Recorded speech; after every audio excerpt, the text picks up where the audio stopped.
जय श्री कृष्णा मित्रों, रात के 2 बज चुके थे। पूरा घर गहरी नींद में था, लेकिन वह व्यक्ति अपनी आंखें बंद करके भी चैन नहीं पा रहा था। कभी वह करवट बदलता, कभी मोबाइल उठाता, कभी छत को देखता। उसके पास सोने के लिए बिस्तर था, शरीर में थकान थी, फिर भी नींद उससे कोसों दूर थी। आखिर ऐसा क्यों? अगर शरीर थका हुआ है, फिर भी आंखों में नींद नहीं है, तो क्या परेशानी शरीर में है? नहीं, असली परेशानी कहीं और है। कहा जाता है कि एक बार अर्जुन ने श्री कृष्ण से यही प्रश्न किया था। अर्जुन ने पूछा, माधव, मनुष्य दिन भर काम करता है, थक जाता है, लेकिन जब रात को विश्राम करने जाता है तो उसका मन और अधिक क्यों जागने लगता है? पुराने दुख याद आते हैं, भविष्य का डर सताता है और मन में अजीब सी बेचैनी भर जाती है। श्री कृष्ण मुस्कुराए। उन्होंने कहा, पार्थ, मनुष्य रात में इसलिए नहीं जागता कि उसके पास नींद कम है। वह इसलिए जागता है क्योंकि उसके भीतर बहुत कुछ अधूरा पड़ा है। अर्जुन ने पूछा, अधूरा? श्री कृष्ण बोले, हाँ पार्थ, किसी से कही हुई कठोर बात, किसी से मिली हुई चोट, भविष्य की चिंता, बीते हुए समय का पछतावा और सबसे बढ़कर वह इच्छा जिसे मन पूरा होते देखना चाहता है। दिन में मनुष्य संसार के कामों में व्यस्त रहता है, इसलिए उसे अपने मन की आवाज सुनाई नहीं देती। लेकिन जैसे ही रात होती है, बाहर का शोर शांत हो जाता है, तब भीतर का शोर सुनाई देने लगता है।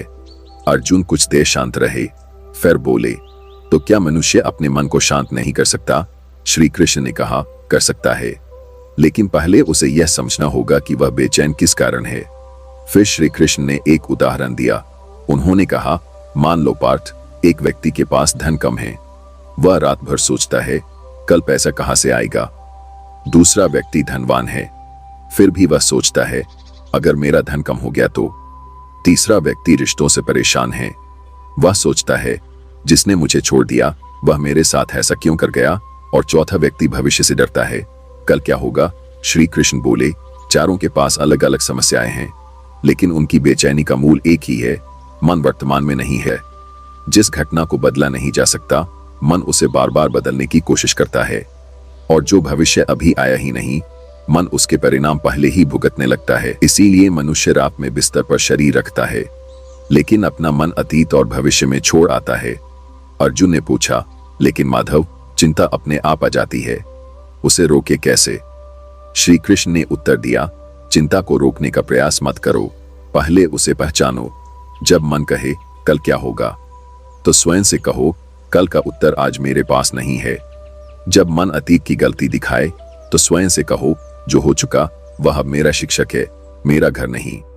और जब मन किसी व्यक्ति के व्यवहार से दुखी हो, तो समझो तुम उस व्यक्ति को नहीं, उसकी याद को अपने भीतर पकड़े हुए हो। फिर श्री कृष्ण ने अर्जुन से कहा, पार्थ, रात सोने से पहले अपने मन से केवल 3 बातें कह देना। पहली, आज जो हुआ उसे मैं स्वीकार करता हूं। दूसरी, जो कल होगा उसे मैं कल संभालूंगा। तीसरी, जिसे मैं बदल नहीं सकता उसे मैं अपने हृदय पर बोझ बनाकर नहीं रखूंगा। अर्जुन ने पूछा, क्या इतना करने से मन शांत हो जाएगा? श्री कृष्ण मुस्कुराए और बोले, मन तुरंत शांत नहीं होगा पार्थ, लेकिन धीरे धीरे उसे यह विश्वास होने लगेगा कि उसे हर समस्या का समाधान रात में ही नहीं ढूंढना है। और यही बात आज हमारे लिए भी है। कई बार हमें नींद की नहीं, मन को भरोसे की जरूरत होती है। हम चाहते हैं कि हर सवाल का जवाब अभी मिल जाए, हर रिश्ता ठीक हो जाए, हर परेशानी खत्म हो जाए, हर आने वाला दिन सुरक्षित हो जाए। लेकिन जीवन ऐसा नहीं चलता। कुछ प्रश्नों के उत्तर समय देता है, कुछ घाव समय भरता है, और कुछ चीजों को हमें भगवान के हाथों में छोड़ना पड़ता है। इसलिए आज रात जब नींद ना आए, तो मोबाइल उठाकर अपनी चिंता को और मत बढ़ाइए।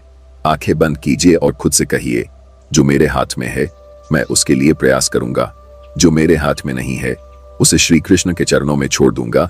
क्योंकि शायद आपकी बेचैनी का असली कारण यह नहीं कि आपकी जिंदगी में समस्याएं बहुत है, बल्कि यह है कि आप हर समस्या को अकेले अपने मन में उठाए घूम रहे हैं। और जिस दिन आपने यह बोझ थोड़ा सा भगवान को सौंपना सीख लिया, शायद उसी दिन रात पहले जैसी नहीं रहेगी। क्योंकि नींद केवल आंखें बंद करने से नहीं आती, नींद तब आती है जब मन को विश्वास हो जाता है कि सुबह की चिंता सुबह ही की जाएगी। ऐसी वीडियो देखने के लिए हमारे चैनल माही ज्ञान सागर को सब्सक्राइब करें। धन्यवाद। कमेंट में जय श्री कृष्णा अवश्य ही लिखें।